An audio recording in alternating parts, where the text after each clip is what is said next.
Hey guys, welcome back to the Beginner Guitar Lesson Series. In this video, we are going to be looking at 16th notes and 16th note strumming. So very important rhythm to be able to hear and feel and visualize. It opens up quite a bit more opportunity in terms of creating strumming patterns. But basically the way that we're going to be looking at this is taking a look at the individual rhythmic cells, basically the rhythms that we can fit into one beat, and hearing those against a quarter note, because that's the best way to try and hear them. We don't want to just jump into some intricate strumming pattern. There will be plenty of opportunity for that, but we want to be able to, like I said, be able to hear and feel this stuff. So we only have 3 different rhythms that we're going to be talking about other than the quarter note. We're going to have 16th note, of course, 8th notes, and dotted 8th notes. So those are the 3 rhythms that we will be discussing as far as putting these individual rhythmic cells together. You see what I mean? On the left hand, we're going to keep it pretty simple. Just stay with one chord. We're not trying to, any of these could be used as strum patterns, but that's not necessarily what we're trying to do. We're working on just understanding the structure here. So I'm just going to play a D major chord. So when we're talking about 16th notes, we're talking about dividing the beat into 4. So the way we count that, we count quarter notes, 1, 2, 3, 4. We count 8th notes, 1 and 2 and 3 and 4, and in 16th notes, 1E and a 2E and a 3E and a 4E and a, fitting 4 counts, 4 syllables, and potentially 4 strums into one beat. So first thing we're going to do is play 16th notes against the quarter note, so we understand, make sure that we know how to divide that and hear that division. So I'm just going to start off with 4 quarter notes, and then I'm going to start alternating quarter notes to 16th notes. So 1, 2, and 3, and 4, and 1E and a 2E and a 3E and a 4E and a 1E and a 2E and a 3E and a 4E and a... So that's just quarter note and then 4 16th notes. Quarter note and then 4 16th notes. The quarter note and the 4 16th notes fit into the same amount of time, right? A single beat. And generally when we're thinking about 16th notes, we're going down, up, down, up, down, up, down, up, down, up, down. Doesn't mean that's the way that it always is, but pretty commonly that is the case. So let's go over the different rhythmic cells that we're going to encounter here. This is something that, if you don't have a whole lot of familiarity with it, maybe just do a quick Google search to see what some of these rhythms sound like. But really the main thing we need to be able to do is hear it and understand kind of the math of it, right? So when we have a single quarter note, we can divide that into 2 and we get 2 8th notes. And then we can take each 8th note and divide those in half, and those each give us 2 16th notes. Hence 4 16th notes per beat. So quarter note divided by 2, 2 8th notes. Divide each of those 8th notes by 2, we get 4 16th notes. But what if we only divide one of those 8th notes into 2 16th notes? So then we have an 8th note and 2 16th notes. That rhythm would sound like this.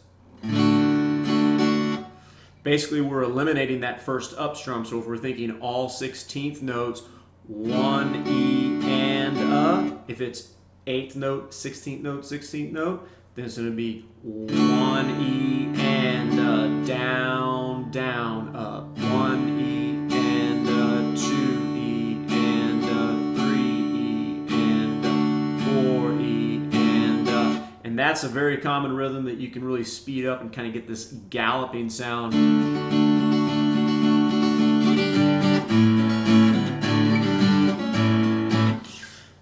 That sounded like something to me, I'm not sure what. So we're going to do the same thing we did with the 16th notes and put this 8th note and 2 16th notes against the quarter note. Okay? 1 and 2 and 3 and 4 and 1 and 2 and a 3 and 4 and a down.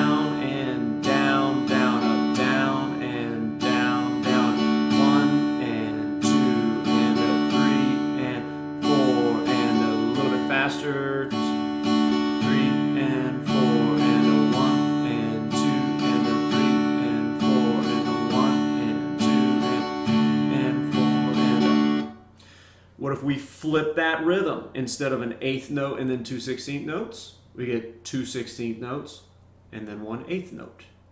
Do the same thing that we just did, but now we're flipping that rhythmic cell. 2/16 notes, 1/8 note, which is going to sound like this: 1 E and 2 E and 3 E and 4 E and, or 1 E and a 2 E and a 3 E and a E and a. Doesn't really matter how you count it, just find what is more comfortable for you, but the time has to be filled correctly, right? So whether I'm counting 1 E and or 1 E and I'm still counting the same amount of the same time interval. I'm not lengthening or shortening that. It's just that I'm counting it differently. So it depends on what clicks with you better. Okay, now that rhythm against the quarter note: 1 and 2 and 3 and 4 and 1 and 2 E and 3 and 4 E and down and down up down down and down up down. 1 and 2 E and 3 and 4 E and a little bit faster. 1 and 2 E and 3 and 4 E and 1 and 2 E and 3 and 4 E and. Now, how about if we take these two rhythms, the eighth note and the 2/16 notes, and then 2/16 notes and the eighth note, and alternate those? So now we're starting to get into kind of busy strumming here, where we're not using ties yet, we're not using dotted figures, but we're starting to put these rhythms against one another instead of just that quarter note. So it's going to be 1 E and 2 E and 3 and 4 E and down, down, up, down, up, down, down, down, up, down, up, down.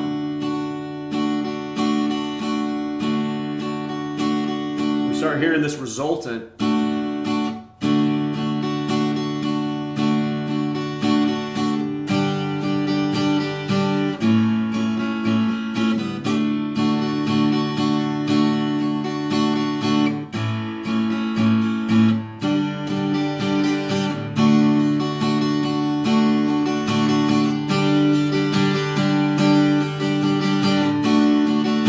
Starting to sound like something.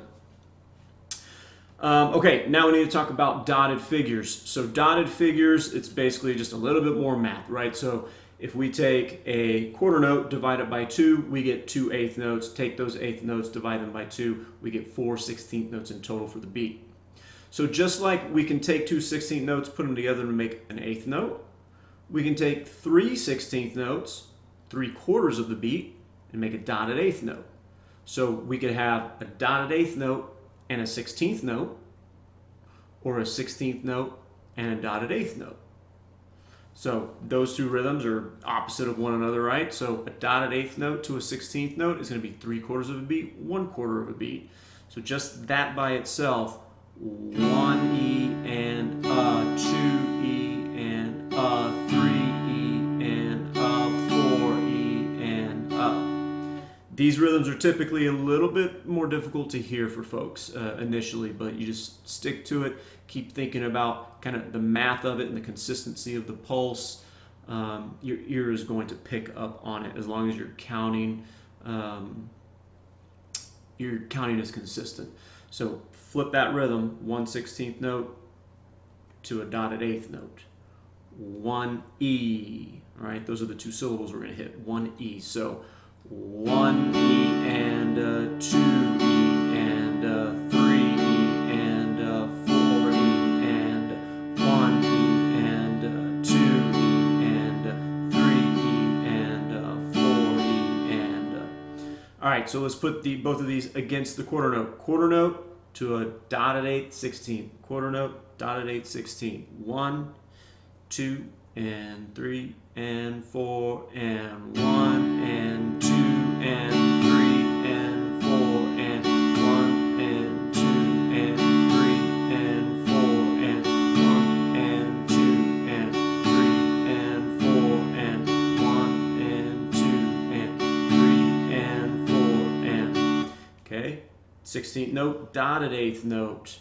1 and 2 and 3 and 4 and 1 and 2 and 3 and 4 and 1 and 2 and 3 and 4 and, or I could count that with the syllables that I'm strumming.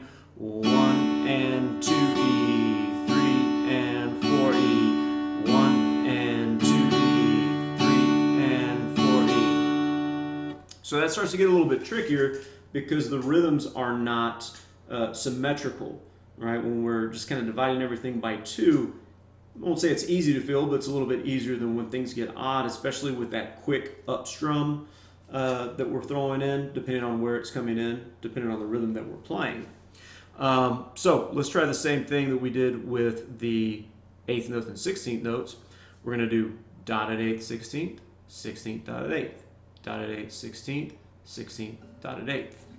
1 and 2 and 3 and 4 and 1, 2 and 3 and 4 and 1 and 2 and 3 and 4 and 1 and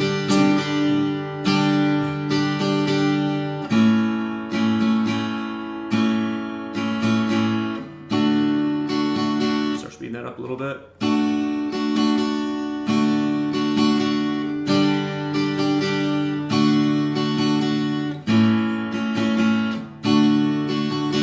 Throwing G and A in there just to get a little bit of variety, but you don't necessarily need to worry about that. This is all about just hearing those rhythms and getting a little bit more music out of it, I guess.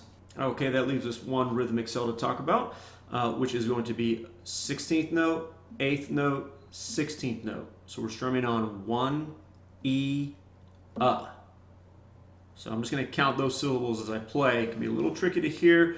For all of this, make sure you're just really trying to feel the 1, 2, 3, 4, maybe with a little bit of an accent so you're keeping track of that downbeat, and that should help in terms of hearing these individual beats and the divisions, right? So 1 E, 2 E, 3 E, ready, and 1 E, 2 E, 3 E, 4 E, 1 E, 2 E, 3 E, 4 E.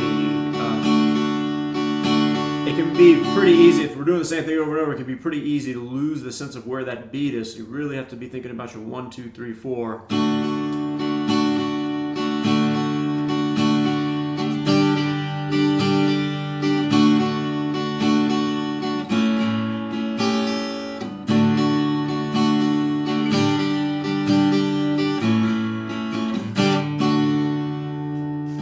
Okay, so let's take all this information and put it together in a little bit more of a unique way, which is going to be a strum pattern that you might hear in some music that you listen to. It's a very functional strum pattern that gets used quite often.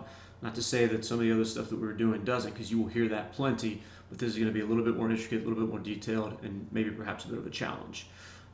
So if you know how to write this notation down, you might want to write it down. Quarter note, dotted 8th, 16th, 2 16ths and an 8th, 8th and 2 16ths. Quarter note on beat 1, dotted 8th to a 16th on beat 2, 2 16ths and an 8th note on beat 3, 8th note and 2 16ths on beat 4. All right, I'm going to start out slow. I'm going to repeat it a lot. 1 and 2 and 3 and 4 and 1 and 2, 3 and 4, and a down and down, up, down, up, down, down, down, up, down, down, up, down, up, down, down, down, up, down, and down, up, down, up, down, down, down, up. 1 and 2, 3 and 4 and 1.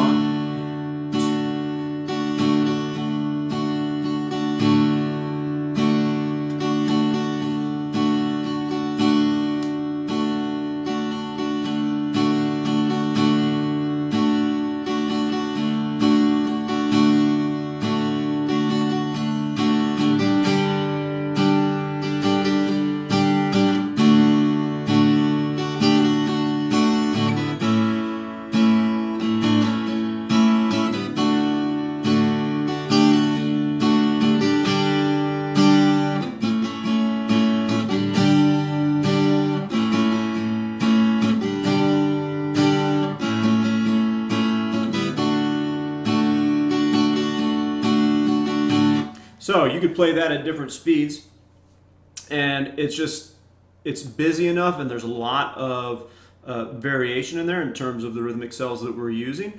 It works very nicely. And then of course there's always all the other stuff that I was just mentioning a second ago in terms of rest ties that you can start to implement, and the chord progression, right? When you start moving chords around, or maybe getting single notes on chords and creating little riffs, very easy to, at that point, to have something that is good to go, and it's going to be very musical. So a couple things that I want to point out here to be thinking about, other than just like the structure of the rhythm and the math of all that. You might see when I'm strumming throughout the video here, my right arm is kind of pulsing, right? So whether I'm strumming or not, I'm always thinking and I'm always counting, right? 1E and a 2E and 3 and a 4E and a, you're always going to see this kind of little shake in my right hand. And it's not a big gesture. You might have to start out with bigger gestures just to kind of force it to happen, especially when some of the rhythms get a little bit more difficult to hear. But that's just kind of feeling the beat, right? I'm internalizing everything. Depends on what I'm playing. I may be doing that in some instances, I may not in others, but it's something to certainly try to implement in your practice that can help you with the consistency of your strum patterns and feeling the beat and all the variation that goes into it. The second thing I wanted to mention is with your right hand, you don't necessarily have to think about hitting all the strings of every chord, every single strum. It gets a little cumbersome that way and becomes too big of a sound, probably forces us to clamp down on the pick a little too heavy, and then we're just getting a loud sound all the time.